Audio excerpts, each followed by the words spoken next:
अस्सलाम वालेकुम। मैं अमजदुल्ला ख़ान, स्पोक्समैन एमबीटी।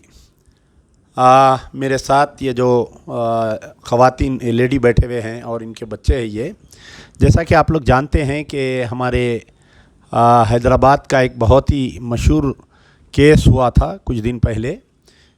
इनका नाम है तनवीर उन्नीसा। ये हमारे काले पत्थर के रहने वाले हैं, हैदराबाद के। तनवीर उन्नीसा के बच्चे हैं ये, इनकी बेटी है ये। एक्चुअली तनवीर उन्नीसा जो है, इनको एक एजेंट आके मस्कत ओमान में एक जॉब ऑफ़र किया था। तो 7 अक्टूबर 2021 को तनवीर उन्नीसा जो है मस्कत गए थे वया शारजा। वहाँ पर जाने के बाद में जो है इनको एक एजेंसी में इनको रखे थे। फिर वहाँ से एक कफ़ील के घर पे भेजे थे इनको। वहाँ पर 6 महीने काम किए। 6 महीने काम करने के बाद में इनको काम जम रहा नहीं था। बहुत ज़्यादा बड़ी फैमिली थी, रोज़ाना काम करना, और बच्चे भी बहुत तंग कर रहे थे। और इनकी वहाँ पर तबीयत इसलिए ख़राब हो गई थी कि वहाँ पर जो पत्थर को पोंछा वगैरह मार रहे थे, बाथरूम धुला रहे थे इनसे, इनके पैरों में जो है सुराख पड़ गए थे। वो फिने यानी जो एसिड ये वो लोग जो यूज़ करते, तो बहुत स्ट्रॉन्ग एसिड की वजह से इनकी बहुत तबीयत ख़राब हो गई। इन्हों जब वापस जाना चाह रहे थे तो इनका कफ़ील ये बोला कि आप जो है मेरे को 3 लाख रुपए देना तो जाने देता हूँ, नहीं तो नहीं। वो 3 लाख रुपए इसलिए दियो बोल रहा था उन्हें कि इनके एजेंट को 3 लाख रुपए दे के इनको ख़रीदा था उन्हें। तो इन्हों 6 महीने काम करने के बाद में वहाँ से भाग के जाके इंडियन एम्बेसी इन मस्कत ओमान जो एम्बेसी है वहाँ पर इन्हों शेल्टर लिए। वहाँ पर तकरीबन 2-3 महीने थे। इनका कफ़ील जो है केस डाला था कोर्ट में। वहाँ पर कोर्ट में जो है इनको चालान हुआ 1577 ओमानी रियाल, जो इंडिया के 3,34,000 रुपये हो रहे थे। तो इनको जो चालान हुआ, अब 3,34,000 इन्हों कहाँ से देते। वो 3,34,000 भरने के लिए 1 साल जेल में थे इन्हों, मस्कत ओमान के जेल में थे। यहाँ पर बच्चे परेशान।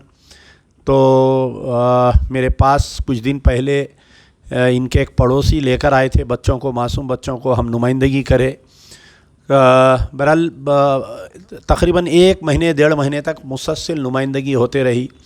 उसके बाद में जो है इंडियन गवर्नमेंट की तरफ से 1,000 ओमानी रियाल यानी इंडियन एम्बेसी जाके कोर्ट में बनी, और बाकी के जो 577 रियाल थे ऊपर के, वो मस्कत में जो एक दक्खनी विंग्स बोल के है, वो लोग जमा करे, किसी से जमा करके उन्होंने अपनी तरफ से डाल के वो लोग इंडियन एम्बेसी को हैंड ओवर करे पैसे। वो इंडियन एम्बेसी ले जाकर वहाँ पर बनी। यानी total 1577 Omani riyal 3.34 lakh Indian currency इनको बनने के बाद में फिर टिकट की बात आई थी। एम्बेसी की तरफ से टिकट प्रोवाइड करके इन्हों वहाँ से आए बड़ी मुश्किल से।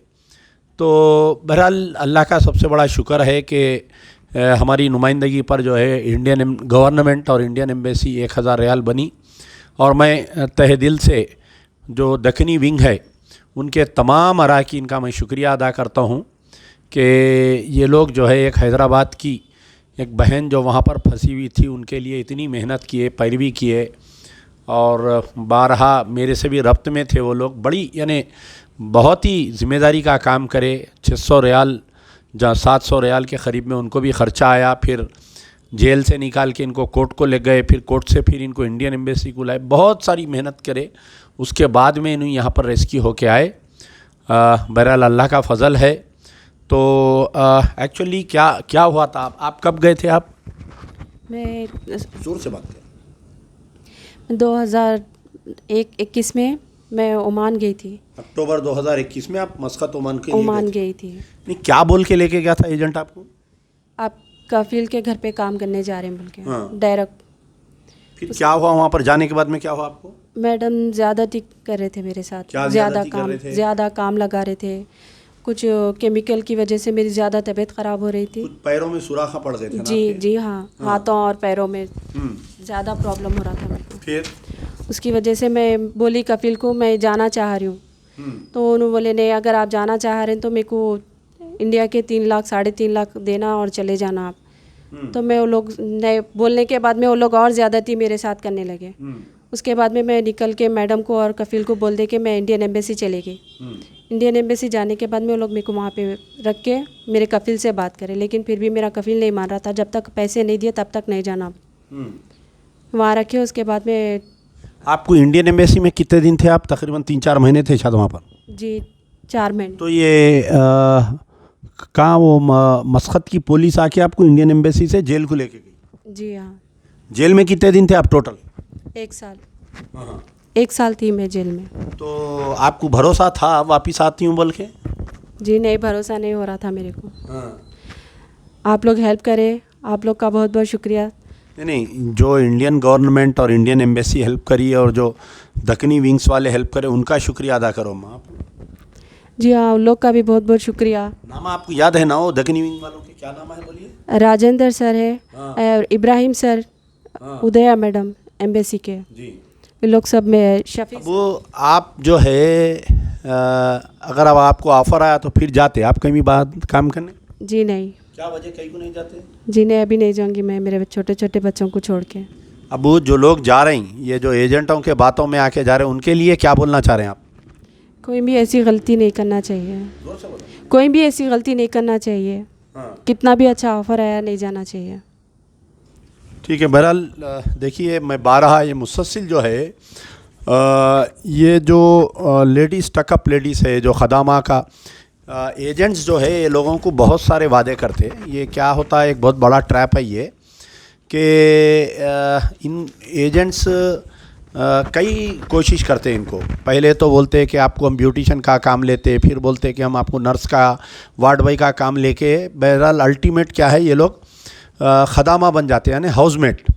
अब सबसे पहले ये होता है कि यहाँ पर हमारे कने यहाँ पर जो काम रहता है घरों में, वो थोड़ा सा का काम रहता, लेकिन वहाँ के घर बड़े रहते और बहुत ज़्यादा काम रहता।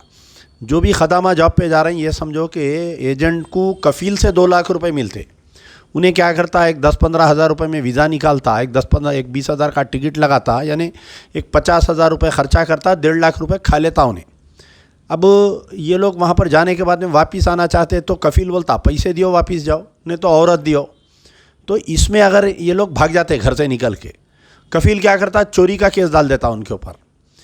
तो कई केसेस में जो है अजियतां, टॉर्चर, कई ऐसे केसेस हुए हमारे पास।